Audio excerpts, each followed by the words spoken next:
Hey guys, welcome to the Rockunroadshow, and we're going to talk about leaks again, because somebody was on an H2 forum on Facebook saying, well, I don't know how to keep the leaks out. I'm like, I've had several videos, wake up.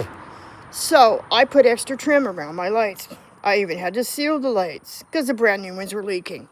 I put extra trim. This is like the door guard stuff. And I put it around these so-called vents, and in the back side I put yoga pads there because they were leaking. Then I took the trim up here at the top. There's a trim up here at the top. I ripped it out. And the water comes down there like a waterfall. It comes the whole way around the side of the truck.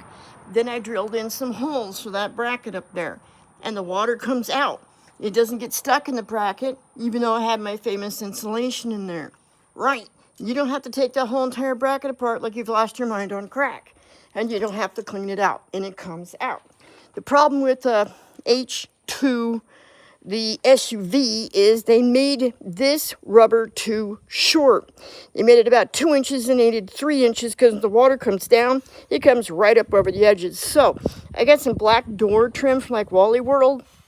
I put that on, and then I got my favorite stuff I told you about. The insulation goes up to 400 degrees, and it's for your gutters that go on your house, and I use extra gutter insulation to get it to match, and went the whole way around the door. Then I'm going to show you some more. Up front, along the column, you got to get rubber around your windshield.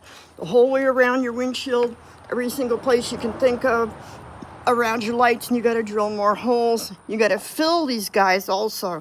Don't let the water run through the lights. That was a design flaw. That's how they get in. There's 2 screws that hold this piece underneath this piece of rubber here that hold this stupid piece of plastic on. You got to get up underneath, and you got to clean it out, and you got to seal it up.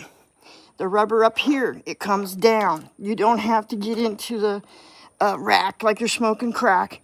You can get up underneath and clean and keep it clean on a regular basis, and you can drill extra holes if you want to.